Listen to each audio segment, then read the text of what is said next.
Esto es Framework.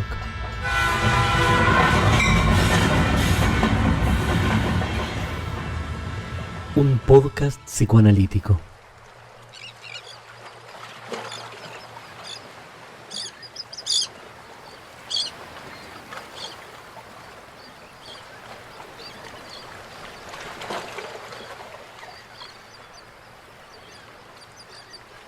Muchas veces hablamos, se escucha decir si tenemos o no tenemos tiempo, o que no tenemos tiempo para tal o cual cosa. Incluso nuestros pacientes muchas veces no tienen tiempo, y ese es un argumento que parece ser relativamente válido. Ahora, ¿qué significa tener tiempo? ¿Tener tiempo para qué? Te propongo que empecemos juntos a pensar acerca de la falacia del postulado de la tenencia del tiempo. El tiempo no se tiene, uno no puede tener tiempo. Uno habita el tiempo, estamos en el tiempo, somos en el tiempo. El tiempo hasta Einstein era una variable absoluta. Había un único tiempo en el universo. Para todos los observadores, el tiempo era el mismo.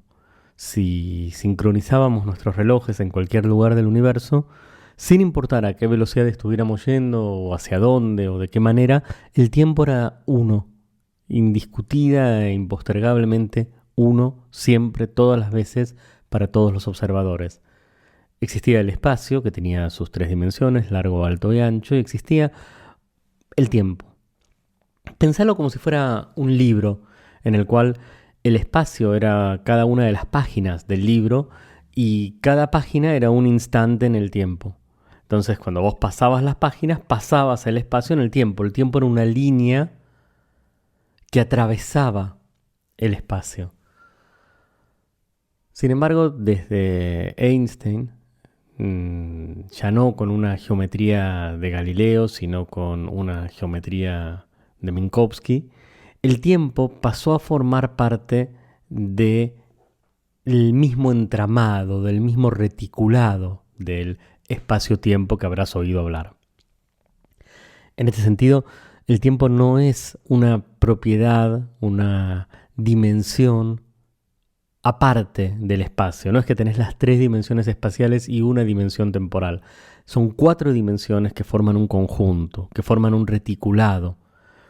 El tiempo forma parte de la misma matriz geométrica. No quiero entrar ahora en disquisiciones acerca de las ecuaciones o de cómo y hasta qué punto en las mismas matemáticas de la métrica de Minkowski esto es evidente.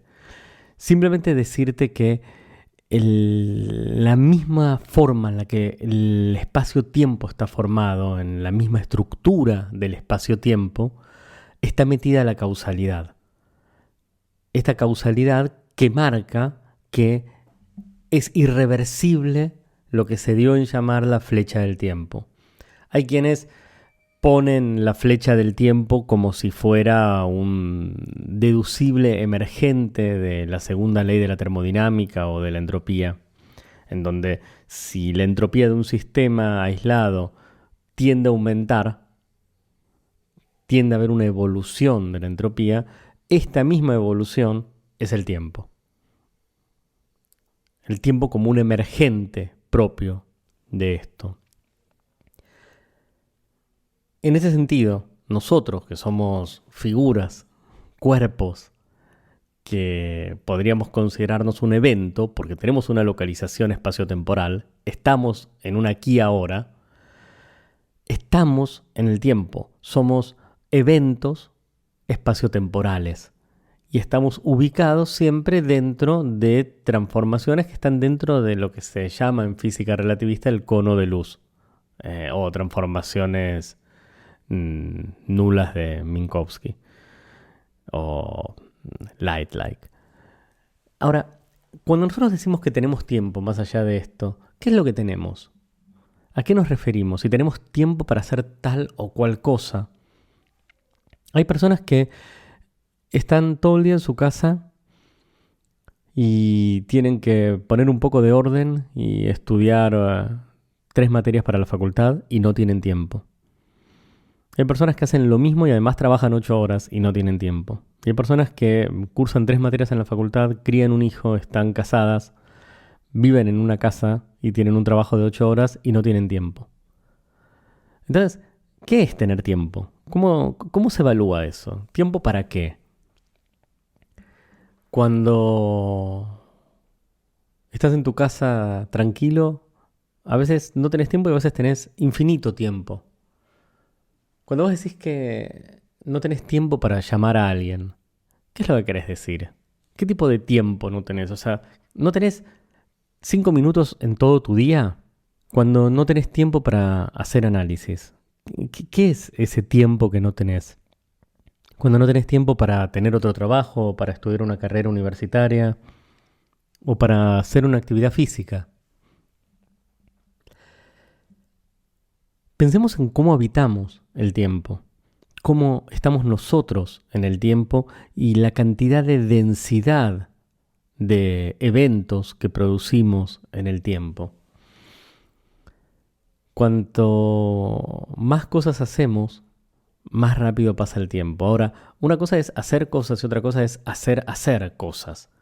Como este imperativo contrafáctico del agregado del auxiliar, fáctico, valga la redundancia, en donde no es lo mismo, por ejemplo, ir a correr por una de las calles o algún parque de tu ciudad que ir a correr al gimnasio en una cinta. Si vos corres 10 kilómetros en un parque o corres 10 kilómetros en una cinta, ¿corres 10 kilómetros las 2 veces? ¿O no? ¿En dónde corriste 10 kilómetros?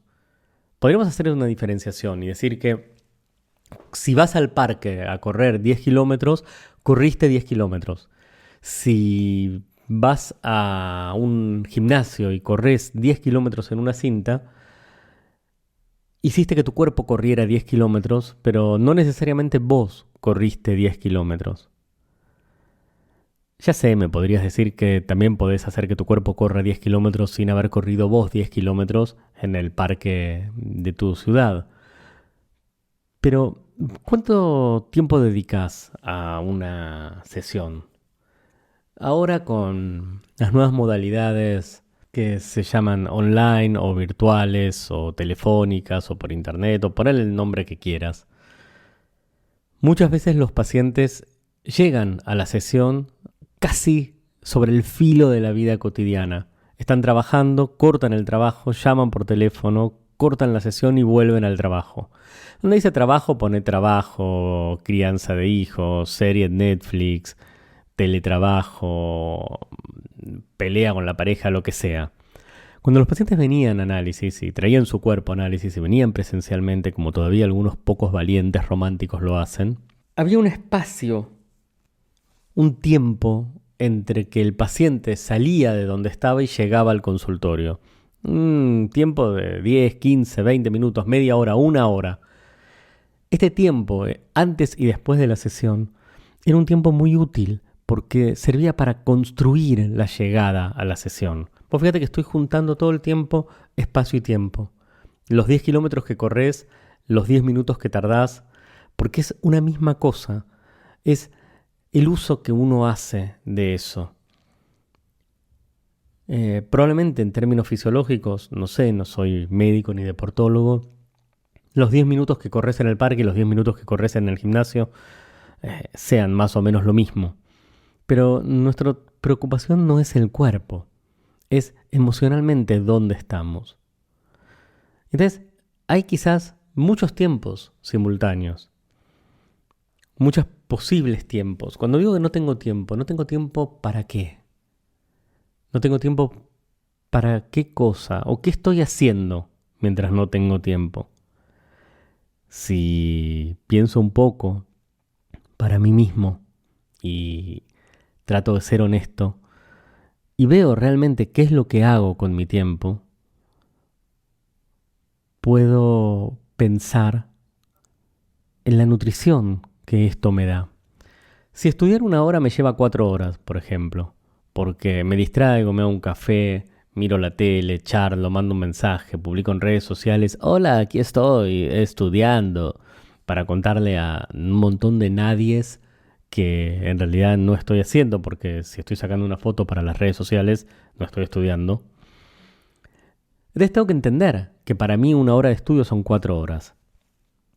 Entonces, ¿estudié 4 horas? ¿O hice la mímica del estudio durante 4 horas y estudié 1 hora? ¿Esa hora que estudié se puede maximizar? ¿Puedo estudiar 1 hora y que el estudio de 1 hora me lleve 1 hora? Y es más, ¿puedo comprimir aún más el espacio-tiempo y que estudiar 1 hora me lleve media hora? Si miro una película que dura 2 horas al doble de velocidad, en por 2, mirar una película de 2 horas me puede llevar 1 hora. Pero miré una película de 2 horas, ¿o qué vi ahí? ¿Qué es lo que hice ahí? ¿Vi una película de 2 horas o una película de 1 hora? Si escucho 1 o 2 minutos de cada canción de un disco, ¿escuché un disco completo? ¿Se puede ganar tiempo? ¿Se puede robar tiempo del infinito tiempo? Entonces, ¿cómo se miden esta temporalidad? ¿Cómo sé dónde estoy yo ubicado en el tiempo? ¿Cuál es el alcance de mi temporalidad?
Una buena cosa podría ser entonces la construcción de relojes, la invención de relojes que sean adecuados para medir esta temporalidad. Definamos el tiempo antes.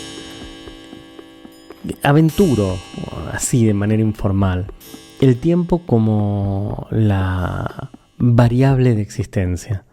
Y medimos el tiempo en instantes de existencia, en unidades de existencia. Cuantas mayores unidades de existencia, más rápido pasa el tiempo. A menores unidades de existencia, más lento pasa el tiempo. Entonces, ya podemos construir un reloj. ¿Qué es un reloj? Es un secuenciador de unidades de tiempo. Es un secuenciador que está calibrado y que rítmicamente presenta de manera armónica una secuencialidad de tiempo.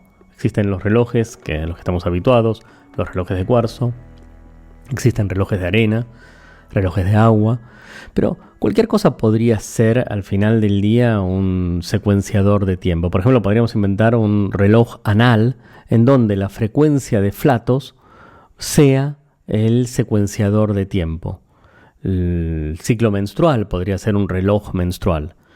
Podríamos tener así básicamente cualquier tipo de reloj que nosotros consideremos que es adecuado.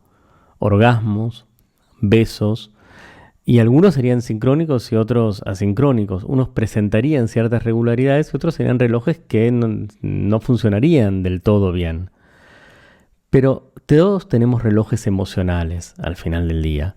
¿Alguna vez estuviste esperando una carta o un mail o un mensaje de WhatsApp o de Telegram o de Signal? Estos mensajes a veces también operan como reloj, como marcaciones de unidades temporales para el paso del tiempo. Cualquier cosa podría ser un buen reloj para marcar estas unidades de existencia en las que nosotros estamos. O incluso, por ejemplo, la comida. La comida también podría ser. Podríamos mantener constante una fuente de energía sin necesidad de medirla, por ejemplo, un fuego o un conductor, y poner a hervir a una atmósfera 1 litro de agua. Y el tiempo que tarda ese litro de agua en las mismas condiciones a una atmósfera con cantidad de energía constante sea la unidad de tiempo que elegimos. Un hecho, por ejemplo, la manera en la que nosotros vamos encontrando hechos seleccionados podría también ser un buen reloj. No necesariamente sería constante y sincrónico, pero podría ser un reloj emocional. Entonces, nosotros podríamos de esa forma crear tiempo. ¿Cuántos tiempos hay? ¿Cuántos tiempos creamos? ¿Cómo administramos ese tiempo en el que vivimos? Suponte que nosotros creamos tiempo, que abrimos una brecha, una zanja, un espacio ahí donde antes estaba compacto. Y conseguimos que este abrazo que nos estamos dando no dure 3 minutos, sino el resto de nuestra vida. Que toda nuestra vida sea este lapso en el cual nos damos el abrazo. ¿Se puede crear relojes de amor? ¿Se puede crear relojes de desamor? Relojes en los cuales el tiempo se mide por los dolores que tenemos o las gratificaciones. ¿Es análisis el reloj en la vida de alguien? Hay muchas personas que, por ejemplo, viniendo 4 o 5 veces por semana a análisis, o incluso 3, la sesión funciona como un reloj orbital, un reloj en torno al cual se organizan. Se habla mucho de los ritmos, habrás oído hablar también de la importancia de los ritmos. Por ejemplo, para los bebés, de secuenciar la noche, en donde es te bañas, comes, te dormís, o dormí, comes, te bañas, dormís. Antes de dormir hay un cuento o un juego o algo. Mantener estos órdenes que dan ritmicidad, favorecen la construcción de tiempo. La rutina, en muchos sentidos, para muchas personas es un organizador temporal y opera como reloj. Ahora, no todos los relojes funcionan igual y existe mucha pretendida combatividad contra la rutina, que en realidad la rutina no es ni más ni menos que la posibilidad de secuenciar un reloj en donde te despertás, te desayunás, te lavas los dientes, haces pis, salís de tu casa, vas al trabajo, volves del trabajo, etc. O vas a entrenar, o salís a andar en bicicleta, o cogés con la persona que amás o con la persona que no amás, eso ya depende de vos. Este tipo de secuencialidad que nosotros damos en la construcción del tiempo permite que nosotros habitemos el espacio-tiempo de una manera particular. Ojo, te estoy hablando de espacio-tiempo y te hablé de relatividad al principio, pero no tiene un afán físico. No te olvides que estás en Framework, que es un podcast de qué características psicoanalíticas. Es decir, a mí lo que me interesa es el pensamiento psicoanalítico, que es lo que quiero compartir con vos. Una idea psicoanalítica, instrumental, de qué hablamos cuando hablamos de tener tiempo, de estar en el tiempo, de habitar el tiempo. Entonces, ¿es posible crear tiempo emocional? Es posible. ¿Y cómo se crea tiempo emocional? Modificando la textura emocional de la manera en la que habitamos el tiempo. Cuando nosotros creamos tiempo, no es que tenemos más tiempo, es que aprendemos a habitarlo de una manera distinta, cambia la textura y por ende la densidad de acontecimientos que pueden tener lugar. ¿Cuánto dura una sesión? 45, 50, 55 minutos, una hora. Dale. Si sabes que hay sesiones que duran 10 minutos o hay sesiones que duran 7 años, las sesiones duran la manera en la que habitamos esa sesión. La fugacidad frugal del tiempo tiene que ver con la forma en la cual nosotros lo plegamos o lo condensamos o cuán capaces somos de llenarlo de espacios nutricios. Coloquialmente muchas veces se habla de tiempo de calidad y no de cantidad de tiempo. La calidad del tiempo, lo que yo estuve llamando la textura del tiempo, hace a la cantidad. Nosotros tenemos una cantidad de tiempo que está texturizada. Es decir, tiempo de calidad es tiempo. Lo importante después es cuán posible es para nosotros aumentar la textura de ese tiempo. Lo mismo con el multitasking. Hacer muchas cosas juntas no necesariamente te permite aprovechar mejor el tiempo. Se trata de hacer más cosas, pero no más cosas juntas, sino más cosas de manera más profunda. Pensá que el espacio-tiempo es uno, y entonces la profundidad con la que haces las cosas aumenta la medida de la cantidad del tiempo, la medida de la cantidad del tiempo en el que sos, en el que estás.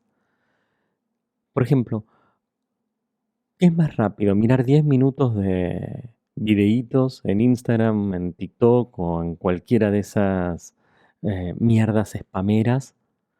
¿Mirar 10 minutos de pornografía o escuchar 10 minutos del episodio de un podcast que te permita pensar en cosas en las que no habías pensado antes o pensar en esas cosas de una manera distinta en la que habías pensado antes? Quizás 10 minutos nutricionales, emocionalmente hablando, sean mucho más fértiles y permitan tener más tiempo que el tiempo que te dan el entretenimiento vacío. Esto aplica a todo, a una cena con tu pareja, a un paseo con tus hijos, a un café con amigos, a incluso escuchar vos un poco de música o relajarte tomando un café o un whisky mirando algún punto perdido del mundo, es decir, abandonando la vista a la experiencia emocional de estar ahí con vos o con otro, de habitar ese espacio. ¿Tenés tiempo? Entonces estás habitando el espacio-tiempo bien. Y si no tenés tiempo, es un problema de habitacional. Es un problema de cómo vos estás habitando el tiempo hoy, de la manera en la cual vos estás presente o ausente en la existencia del tiempo. ¿Querés más tiempo? Cambia la forma en la que habitas tu vida. Porque tiempo hay para todos. Como decía mi abuela, querido, hay más tiempo que vida. Por eso es importante aprender a vivir más pasionalmente, más intensamente, arder la vida en el tiempo. Nos vemos la próxima.